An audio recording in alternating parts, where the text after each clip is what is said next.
बिस्मिल्लाहिर्रहमानिर्रहीम। अस्सलाम वालेकुम नाज़रीन, मैं हूं कंबर ज़ैदी। इंतहाई ट्रैजिक स्टोरी आज आपको सुनानी है। फरजाना सरवर साहिबा मुकदमा नंबर 9623 5 माह से कैद थी। 9 मई के वाक़यात के बाद खसूसन इनको कैद किया गया था और इनके हवाले से एक इंतहाई अफसोसनाक खबर आ रही है। वो खबर क्या आपको इस व्लॉग में बताएंगे। साथ आपको ये भी बताएंगे कि खतीजा शाह के हवाले से इस्टेब्लिशमेंट के जो सोर्सेज हैं उनसे जब हमारी बात हुई तो उनका क्या कहना था, क्या उनको रिहाई मिल जाएगी, उनका जुर्म असल क्या है, क्योंकि जो सामने चीज़ें आ रही हैं पसे पर्दा कुछ और चल रहा है। तो मैं वो आपको बताऊंगा कि जो हमारी मिलिट्री सोर्सेज से बात हुई है इनके हवाले से पर्टिकुलर एक राय पाई जाती है, क्योंकि ये जनरल आसिफ नवाज जंजुआ जो कि आर्मी चीफ रह चुके हैं उनकी नवासी हैं। एक और चीज़ जो बड़ी काबिल गौर है वो क्या, 9 मई के वाक़यात में मुलव्विस जो अफराद हैं एक के बाद दूसरे मुकदमे में जो उनकी गिरफ्तारी हो रही है, क्या रिलीफ इनको मिल सकेगा और इनको रिलीफ कौन दे सकता है। ये जो फरजाना सरवर साहिबा की स्टोरी है ये मैंने अपने टॉप पे व्लॉग के इस वजह से रखी है क्योंकि इट्स वेरी ट्रैजिक, और ये देख के कोई भी इंसान हो जो दिल रखता हो वो यकीनन एक दफ़ा दर्द से आंसू बहाएगा, क्योंकि जो मामलात हो रहे हैं खसूसन 9 मई के बाद से, गिरफ्तारियों के बाद से, पकड़ा जाता है, छोड़ा जाता है, फिर पकड़ा जाता है, तो ये जो सिलसिला है इससे हर आदमी का दिल दुख रहा है। और इसके पीछे वजूहात तमाम लोगों को पता है कि एक मुकदमे के बाद दूसरे मुकदमे में गिरफ्तारी डाल दी जाती है। ये फरजाना सरवर साहिबा जो हैं लाहौर से जो पंजाब असम्बली की उम्मीदवार थी, इमरान खान की डाई हार्ड सपोर्टर, इनको 9 मई के वाक़यात के बाद से 14 तारीख को गिरफ्तार किया गया, ज़ेरे हिरासत लिया गया। तकरीबन 5 माह हो गए इनकी कैद को।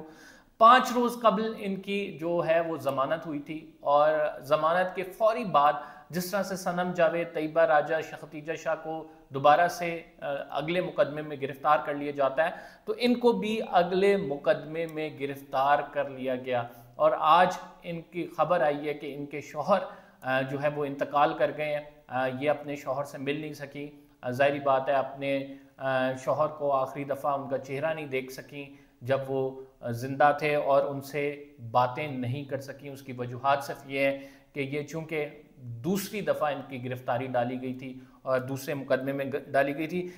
जो ज़राए बताते हैं वो ये कहते हैं कि इनको शौहर को जो है ब्रेन हैमरेज हुआ है, और ब्रेन हैमरेज आपको पता है कि ब्रेन हैमरेज यूजुअली तब होता है कि जब आप पे टेंशन ज़्यादा बन जाए, जब आप जो अपना ब्लड प्रेशर है उसको कंट्रोल ना कर पाए।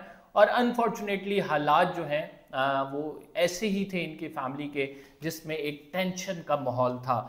फरजाना सरवर साहिबा जो है अब खसूसी तौर पर पेरोल पर जो बाहर निकल कर अपने शौहर की आखिरी रस्मात जो हैं, जो फ्यूनरल है उसमें शिरकत करेंगी। लेकिन ये जो ट्रैजिक स्टोरी है ये ख़त्म इस वजह से नहीं हो रही क्योंकि खसूसन पर्टिकुलरली ख़वातीन के हवाले से राइट नाउ इस्टेब्लिशमेंट तैयार नहीं है कि इनको छोड़ा जाए।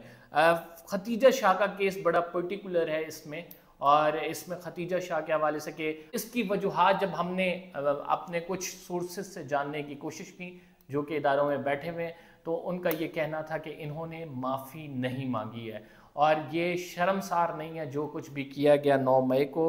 हालांकि आपको पता है खतीजा शाह बड़ी एक इन्फ्लुएंशियल पर्सनैलिटी हैं। इनके वालिद सलमान शाह जो हैं वो मिनिस्टर रह चुके हैं फाइनेंस के, वो भी बड़ी डिसेंट पर्सनैलिटी हैं। लेकिन जो तमाम लोगों से राब्तों के, हाई ऑफिशियल से, एवं स्टैब्लिशमेंट में राब्तों के बावजूद जो है इनको नहीं छोड़ा जाता। वजूहात जो हैं उसकी कुछ और भी हैं, और उसकी वजूहात ये भी हैं कि खतीजा शाह जो हैं वो मिलिट्री में बड़े हाई लेवल लोगों के साथ जो है उनके राब्ते थे, और इसके साथ इमरान खान साहब की भी पार्टी में बहुत डायरेक्ट पेनिट्रेशन थी। जैसे मुनीर साहब ये समझ रहे हैं कि अंदर से भी बगावत का एलिमेंट है, और अगर अंदर से जिस मर्जी शख्स ने इस जो आप कह सकते हैं 9 मई का हिस्सा बना है वो फौज के अंदर शामिल था, तो उसे किसी तौर भी रिहा नहीं किया जाएगा। शायद इस बुनियाद पर खतीजा शाह को नहीं छोड़ा जा रहा हो, लेकिन दीगर जो लोग हैं जैसे सनम जावेद हैं, तैयबा राजा हैं, और ये फरजाना सरवर की बात कर रहा हूँ, इनको एक के बाद दूसरे मुकदमे में पकड़ा जाना इंतहाई गलत है। और मैं ये समझता हूँ कि राइट नाउ इसकी वजह से ना सिर्फ उनकी फैमिलीज़ को नुकसान हो रहा है। फैमिलीज़ में आप देख रहे हैं कि एक ट्रैजिक डेथ पहले हमने देखी جو عباد فاروق صاحب کے بیٹے کی، اور اس کے بعد پھر فرزانہ سرور صاحبہ کے جو شوہر ہیں ان کو کس طرح سے وہ جو ہے وہ اسی چیز کا نشانہ بنے، اسی زیادتی کا نشانہ بنے. لوگ اپنے پیاروں سے ملنے کے لیے تڑپ رہے ہیں، اور ہم سے گزارش کر سکتے ہیں کیونکہ جو لوگ بھی صاحبان یہ ویلاگ دیکھتے ہیں کہ خدا را رحم کریں، معافی دیجئے.